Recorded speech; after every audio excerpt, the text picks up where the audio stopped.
இது ஒரு வேளை இந்த வழக்கம் வந்து தெலுங்கர்கள் கிட்ட வந்து இருந்து நாயுடு கிட்ட இருந்து இதை நம்ம கிட்ட இதை திணிக்கலாமா, இதை திணிச்சு விட்டுருக்கானுங்கய்யா? இல்லை, பொதுவாக வந்து சொல்லுவாங்க, நான் ஏதோ அவங்க மேலே குறை சொல்லணும்னு கிடையாது.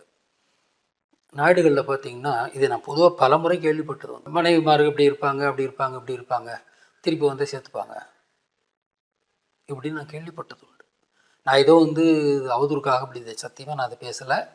இது சில பேர்கிட்ட, ஒருத்தர் கிடையாது, சில பேர்கிட்ட இந்த மாதிரியான ஒரு இது இருக்குது. நாயுடுகளில் அப்படி ஒரு இது இருக்குது, பெருசாக எதையும் ஆழ்த்திக்க மாட்டாங்க. அந்த ஒழுக்கம்ன்றது வந்து இப்போ நீங்கள் கேரளா கூட நாயர்கள்ட்டையும் அப்படி தான் இருக்குது. நீங்கள் உங்களுக்கு தெரியுமா இல்லையா? நாயர்கள்கிட்டையுமே வந்து, ஏன்னா அவங்கள எக்ஸ்ப்ளாய்ட் பண்ணிட்டு இருந்தான், பிராமணன் அவங்களை எக்ஸ்ப்ளாய்ட் பண்ணிட்டு இருந்தான். அந்த எக்ஸ்ப்ளாய்டேஷன் நாயர்கள்கிட்ட இருந்தது. அதனால் அவங்கக்கிட்ட தமிழர்கிட்ட ஒழுக்க முறைகள்லாம் அவங்ககிட்ட கிடையாது. அதை நம்ம உறக்க சொல்லலாம். ஏதோ வந்து நான் சும்மா இட்டுக்கட்டி பேசுகிறதெல்லாம் எனக்கு இல்லை. இது உண்மையாகவே பலரும் சொல்வது தான், நாடுகள்கிட்ட அந்த ஒழுக்கம் கிடையாது அப்படின்னு சொல்லுவாங்க.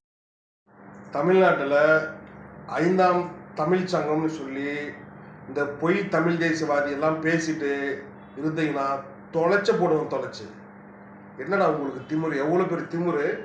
நீங்கள் எங்கள் நாய்க்கர் விட்டு பொண்ணு தப்பாக பேசுறீங்க, அவங்களாம் வரம்பு மீறி போவீங்கன்னு சொல்கிறேன். நாய, நீ ஒழுங்கு மரியாதை மன்னிப்பு கேட்கல. நீ 5ஆம் தமிழ் சங்கமாக 1ஆம் தமிழ் சங்கம் மாட்டேங்க. தமிழ்நாட்டில் எந்த சங்கமும் இருக்காது. நீ பண்ணுற வேலைகள்லாம் ஒரு வயசுக்கு தகுந்த மாதிரி பேசணும். என்ன அவ்வளோ இழிவான சாதியாடாங்க? அந்த அந்த இழிவான சாதியத்தில் நான் பிறந்தக்கிறேன்னா நீ பிறந்திருக்கிறியா? நாயே, இந்த நாட்டுக்காகவும் இந்த மண்ணுக்காகவும் உயிர் தியாகம் செஞ்சவங்க மொழி பார்க்காம சாதி பார்க்காம இந்த தமிழ்நாட்டுக்காக உயிர் தியாகம் செஞ்சவங்களாம் இங்கே மன்னர்கள் இருக்காங்க இந்த நாட்டுக்குள்ள. 5ஆம் தமிழ் சங்கம் வந்து பெருசாக மசுறு மாதிரி வந்து பேசிட்டா உன்னால் என்னடா பண்ண முடியும்? பார்க்கலாவா? உங்ககிட்ட ஆதாரம் இருக்கா? எங்களோட ஆதாரம் இருக்குது. ஆதாரத்தோடு நினைக்கிறோம். 1000 வருடங்களுக்கு முன்பு இருந்த ஆதாரத்தை நாங்கள் வச்சுட்டு இருக்கிறோம். சும்மா சமூக வலைதளத்தில் பேசுகிறோம். நீ பெரிய ஆளு நினைச்சிட்டியா?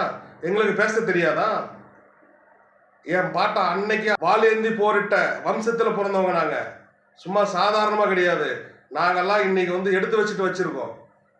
போரே இன்னைக்கு வந்து ஆங்கிலேயரை மூத்தரை பய வச்சோம் நாங்கள். எங்களுக்கு தெரியாத ஒன்றும் அரசியல் உங்களுக்கு ஒன்றும் தெரிஞ்சிச்சா புதுசாக? 5ஆம் தமிழ் சங்கம்னா என்னடா 5ஆம் தமிழ் சங்கம்? பொய் தமிழ் சங்கம் தானே நீ வச்சுட்டு இருக்க. உங்களுக்கு பேர் பொய் தமிழ் சங்கம்னு வைக்கணும். ஒழிச்சு கூட எங்கள் சமுதாய பெண்களை ஏதாவது தப்பாக பேசலாம் ராஸ்கல்.